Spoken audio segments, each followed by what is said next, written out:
Lo cobarde no fue haber huido o haberse ido de la casa. Lo cobarde es no haber llamado, lo cobarde es no haber avisado, lo cobarde es no haber aparecido, lo cobarde es no haber enviado dinero, lo cobarde es no haber preguntado cómo están. Eso es lo cobarde, no el acto de huir en sí mismo. Yo creo, Roque, que uno no puede limitarse en ningún momento de la vida, tampoco en las crisis, no nos podemos limitar. Que no sea por falta de ganas, que no sea por falta de tocar puertas, que no sea por falta de asociarse con otros miedo. O por miedo, que sea porque no se pudo. ¿Qué tal, amigos? ¿Cómo están? Sean bienvenidos. El tema de hoy gira en torno a las actitudes que como seres humanos solemos tener ante las crisis económicas. En este momento en Bolivia estamos atravesando una crisis importante a nivel político, pero fundamentalmente a nivel económico. La gente está haciendo cola para las para cargar combustible, la gente está experimentando sobreprecio en la mayor parte de productos de la canasta familiar. Pues como es de costumbre, esto no se acompaña con el aumento de sueldos necesariamente, y para los que son independientes esto tampoco les trae una buena perspectiva porque no venden de la misma forma como antes vendían. Empieza a aparecer cierto caos, cierta preocupación colectiva en la población, y aparece la necesidad de poder hablar sobre esto en términos de cómo afrontar esa incertidumbre que nos genera esta crisis, cómo afrontarla de forma personal en el caso de que tenga que yo tomar decisiones sobre mi propia vida, y cómo afrontar esto de manera familiar en caso de que las decisiones que debemos tomar como familia o las actitudes que debemos afrontar ante esto implica a los miembros de nuestra familia. Así que de eso vamos a hablar el día de hoy. Es importante ver de que frente a la crisis tenemos algunas reacciones los seres humanos que son típicas, ¿no? Sí, el miedo. Digamos que la incertidumbre, la dificultad de saber con cierta probabilidad qué va a ocurrir, cuál es el escenario que va a acontecer, genera miedo y genera también algunas conductas patrocinadas por ese miedo, ¿no? A nivel económico, por ejemplo, hay gente que frente a la crisis entonces reducirá gastos innecesarios, entre comillas innecesarios, ¿no? O intentará ajustarse el cinturón y disminuir su estilo de vida. Por ejemplo, si antes salían a comer afuera 3 veces a la semana, ahora saldrán 1. Por ejemplo, ¿no? Y esta conducta que es como se dice, como muy más austera quizás frente a una crisis, eso, por supuesto también genera que la economía igual sufra, porque entonces los negocios, por ejemplo, que justamente el otro día escuchaba al representante de la Cámara de restaurantes, sí, gastronómica. Exacto, hablar de una reducción hasta del 50-60% en ventas en este sector, por ejemplo, sí, claro, ¿no? Entonces hay sectores que son como más vulnerables y que tienden a ser más, afectados directamente.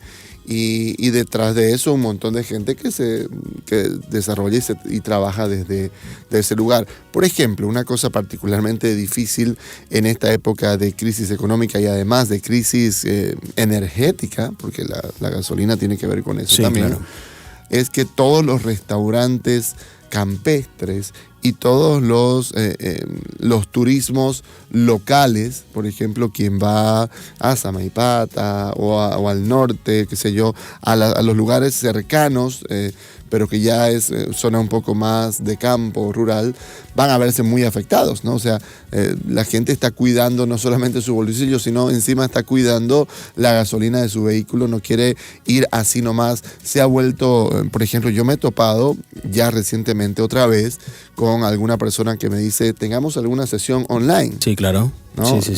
Porque me queda un poco lejos, sí, y prefiero guardar, digamos, ¿no? Entonces, en fin, hay una situación que se está dando y que lleva a la gente a retraer su nivel de gasto. Eso es una reacción. La primera reacción es vivir una vida más austera. Sí. Me parece razonable. Sí. Es decir, me parece razonable esa decisión. Es lo que comúnmente podemos esperar en una persona o en una familia que esté cuidando un poco más el bolsillo. Hay gente ahí, Roque, si querés, sería una cosa distinta distinta quien, en vez de ajustarse, con tal de sostener un estilo de vida o un estatus, se va a prestar también en la crisis, ¿no? Sí, esa puede ser una actitud que aparece muchas veces en la crisis, ¿no? Para tapar un hueco recurro a estos otros medios. Y eso, claro, es sin duda puede ser una salida, pero puede constituirse una solución parche, ¿no? En el sentido de que después puede terminar, no siempre, pero puede terminar desencadenándose en un patrón de comportamiento en el que me presto para devolver, pero al mismo tiempo me sigo prestando para devolver al anterior, con lo cual se hace más complicado el asunto. ¿Por qué? ¿Por qué algunas familias, vamos a decir familias, ¿ya? ¿Por qué algunas familias o cuáles pueden ser los tipos de familias a los que les puede costar más ajustarse y empezar a tener una vida más acorde a su realidad? Por ejemplo, a los que consideran que tener el mismo estilo de vida es algo que debe sostenerse por alguna razón de tipo social o familiar. No puedo yo declararme en dificultad real por ejemplo, ante mi familia, ¿no? No quiero decirles que ante mis hermanos, así. No quiero, me cuesta decirles que no puedo ir a ese almuerzo porque la cuota es muy cara para mí, entonces prefiero hacer cualquier cosa con tal de llegar a la cuota, de tal manera de no quedar yo como la persona que no tuvo la cuota para pagar su comida. Ok, entonces se me ocurre también familias con hijos adolescentes jóvenes, sí, que todavía son dependientes y que la ficha de la crisis le va a caer de una manera distinta o con mucho malestar, y entonces no van a querer renunciar a X cantidad de dinero que recibían o a ciertos privilegios que gozaban. Claro, sucede que ellos durante su adolescencia temprana estaban esperando a cumplir la mayoría de edad para gozar de una vida social, de salidas o lo que fuera, pero que ahora que sí tienen la edad ya no tienen la economía para sostenerlo. Entonces sí puede ser frustrante para muchas de estas familias, sobre todo por el lado de los hijos, ¿no? Jóvenes. Claro, los hijos más jóvenes, porque los niños van a adaptarse, ¿no? Sí. Y los papás, pues bueno, les harán... Un niño tampoco es que siente mucho, que si tiene un poco menos, ¿no? Sí. Va a estar contento con que estén los papás, pero el adolescente se va a comparar pues mucho más, correcto, ¿no? Se va a comparar con sus pares y va a exigir. Peor si esas decisiones significa cambiar el colegio, cambiar la ciudad, cambiar los amigos, el entorno, sí se hace más complicado. Claro.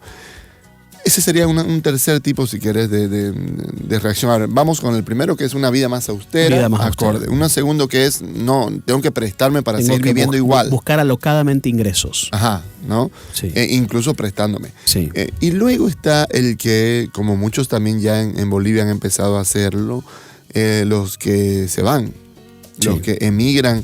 O emigran de sus ciudades a una ciudad, por ejemplo, es muy típico en Bolivia que se emigra de ciudades un poco más de escasos recursos, sobre todo a nivel de trabajo, de ahí menos trabajo, como puede ser Potosí, El Beni, Sucre.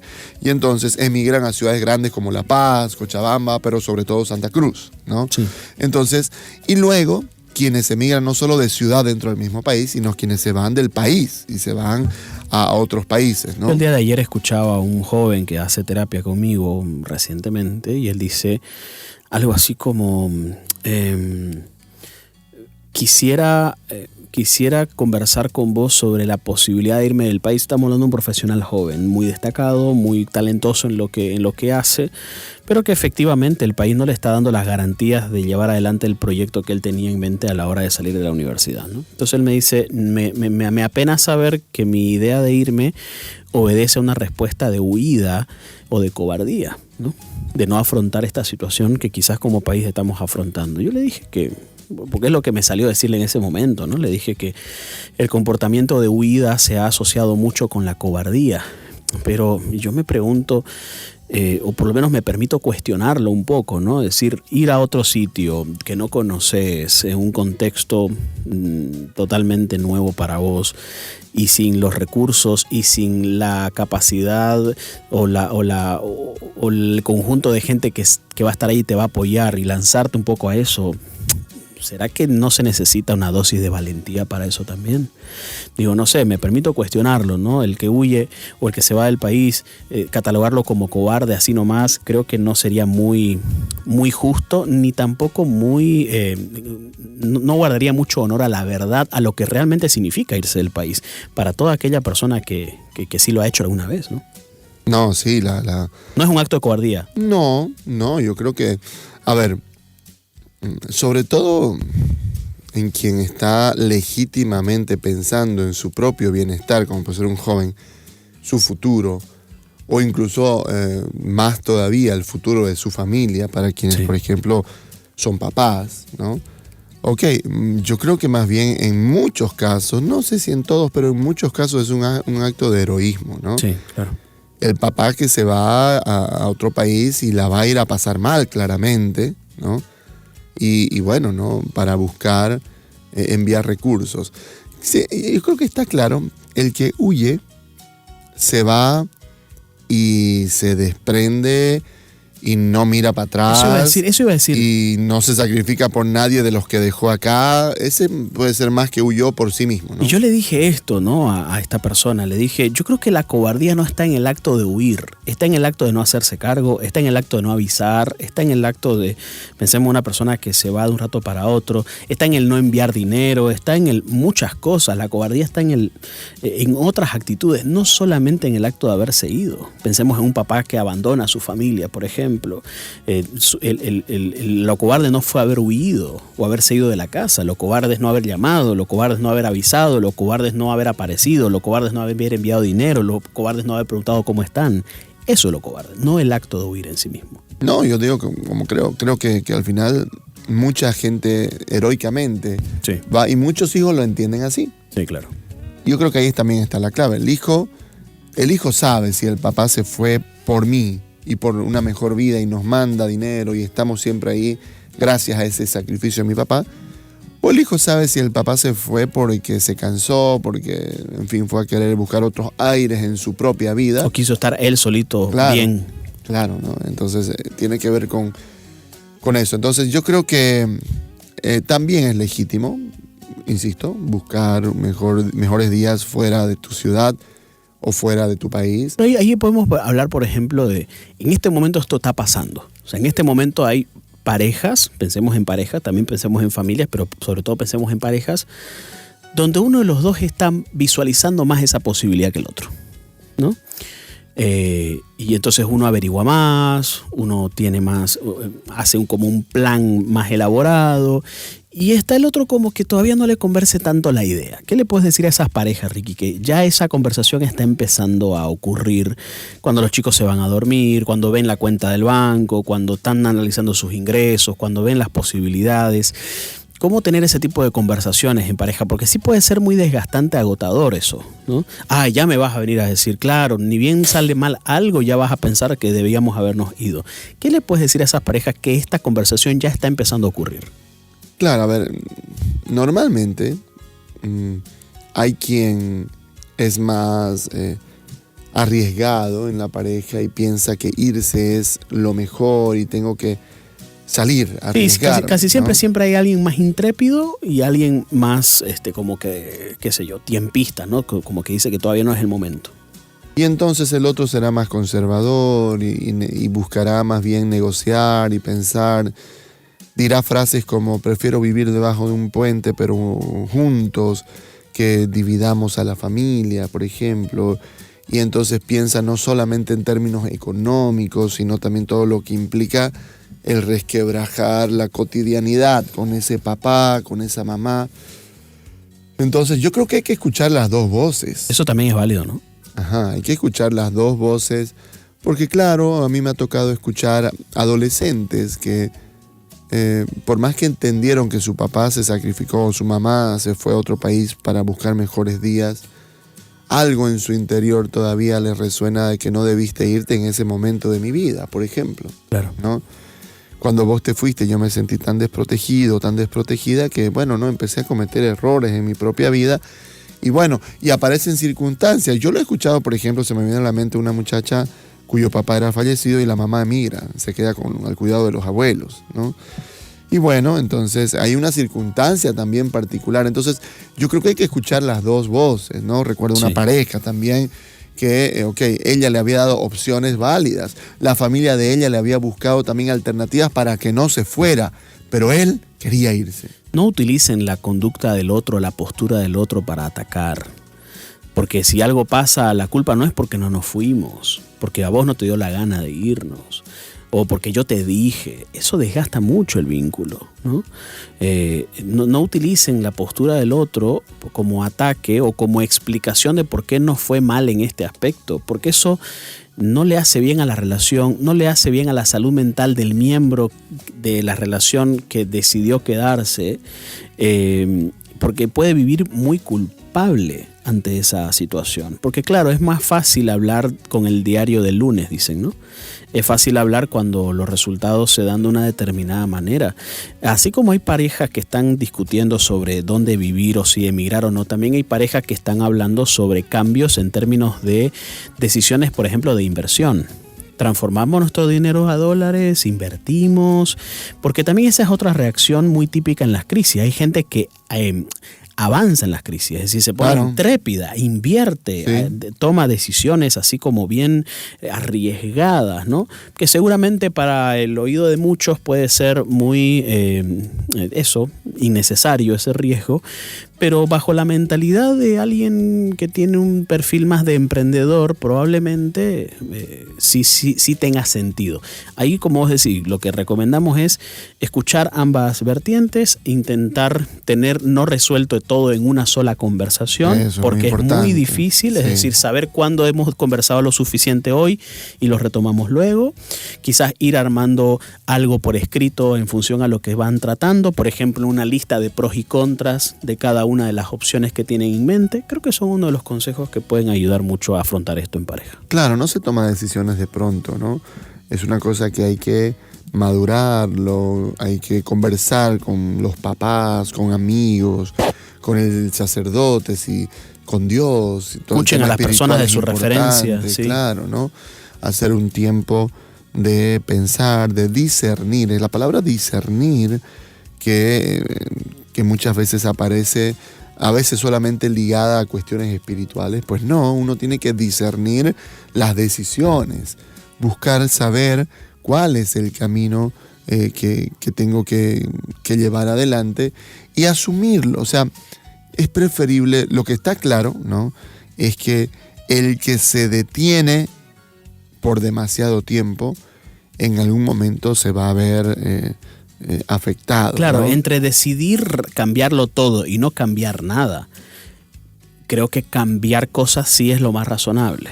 Claro, en las crisis tenemos que hacer algo, hay que hacer algo. No podemos seguir haciendo lo mismo. En un escenario totalmente incierto, en un escenario totalmente volátil. No podemos actuar igual, saber lo mismo que sabíamos antes de la crisis, tener la misma idea de cómo generar ingresos antes de la crisis. Tenemos que ampliar nuestra capacidad para entender cómo se pueden captar ingresos al día de hoy. Claro, necesitamos... formarnos es importante en un momento como este. Sí, hay que saber. Los jóvenes ahora saben mucho de trading, por ejemplo. Los adultos todavía no tanto, ¿no? Yo te he dicho harto. Sí, es una cosa, claro, ¿no? Y porque precisamente hay una diferencia generacional también entre vos y yo. Entonces, claramente es un tema de formación, es un tema de animarse a ver oportunidades. Las crisis siempre son oportunidades de crecimiento. Ay, yo no entiendo eso. Ay, no, mejor no me meto, no sé qué. Métase, entienda. O asóciese a quien sí entiende. O dedíquese a entenderlo. Sí. Por lo menos, está bien, si no se va a meter, no se meta, pero tome la decisión después de haber conocido. Claro. No tome la decisión sin conocimiento. La formación es muy importante en un momento como este.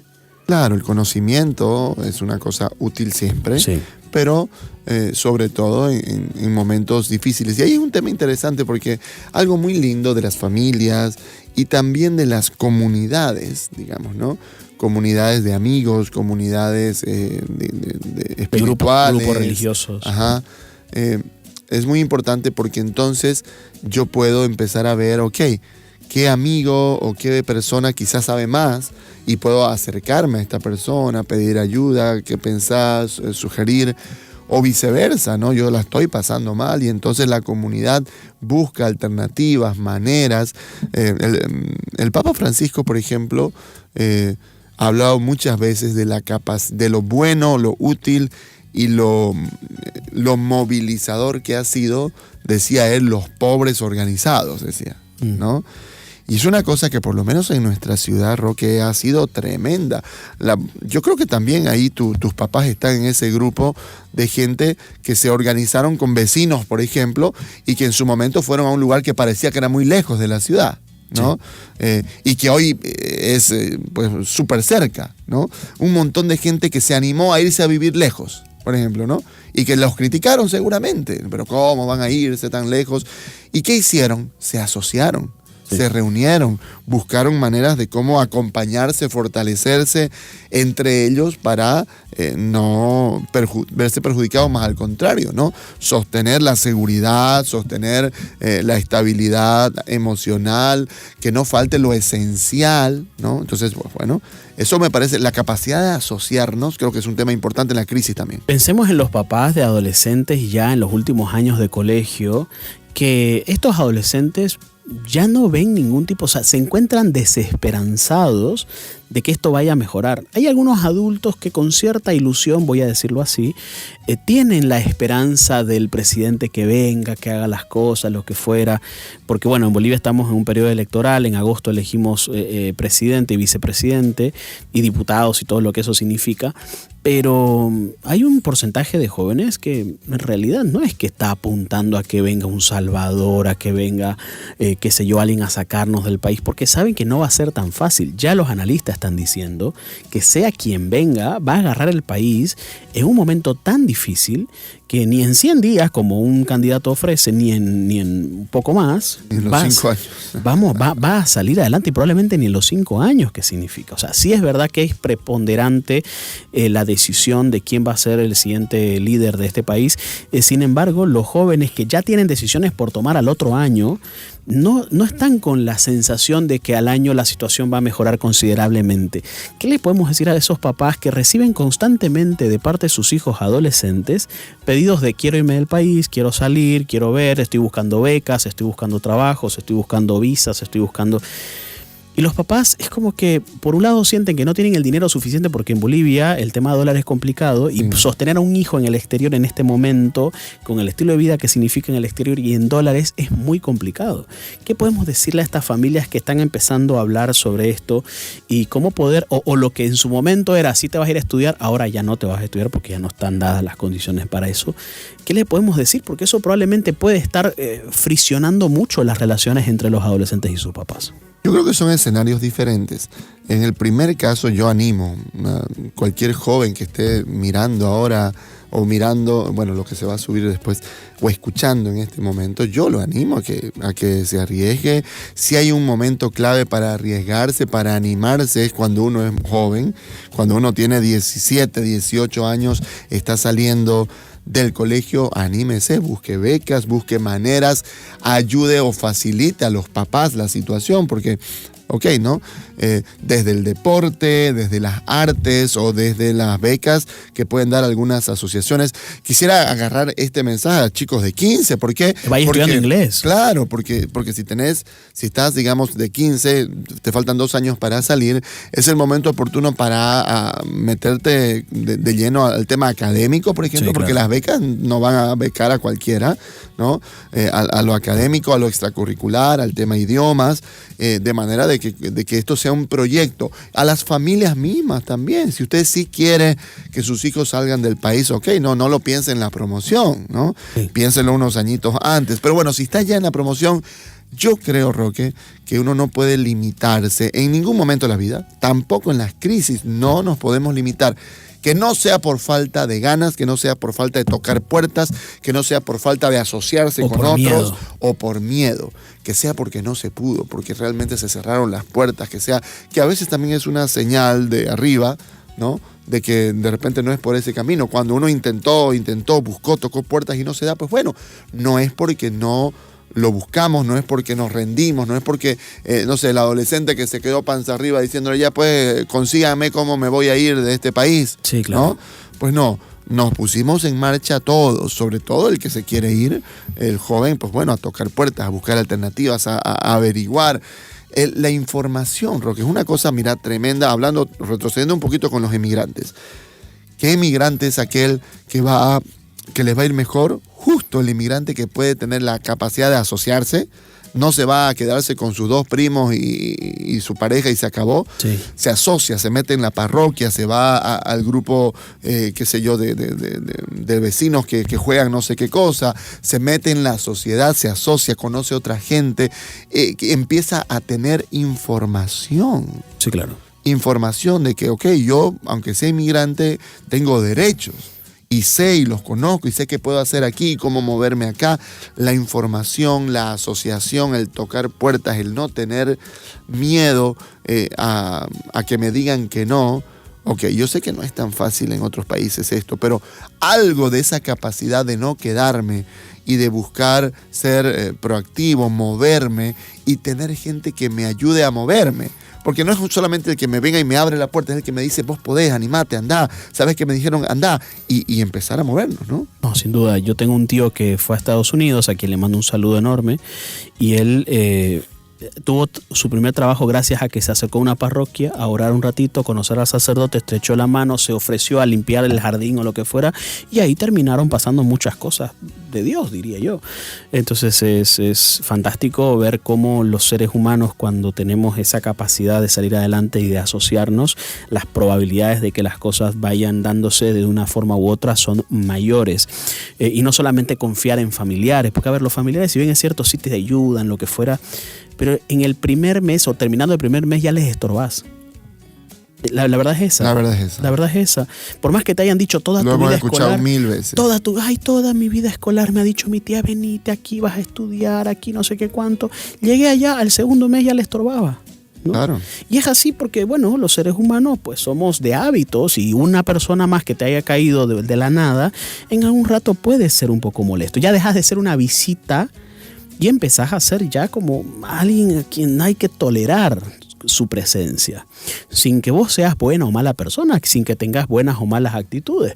La verdad es esa, ¿no? El ser humano es un ser de hábitos en cierto modo y quiere volver al estado anterior al que había antes de la llegada de esta persona. Y hasta algo cultural. En Estados Unidos es cultural. Sí, totalmente. Que te voy a ayudar un tiempo y luego vos tenés que vértela. Sí, claro, o sea, claro. Este tema de la libertad es una cosa que se promueve tanto. Y termino con esto.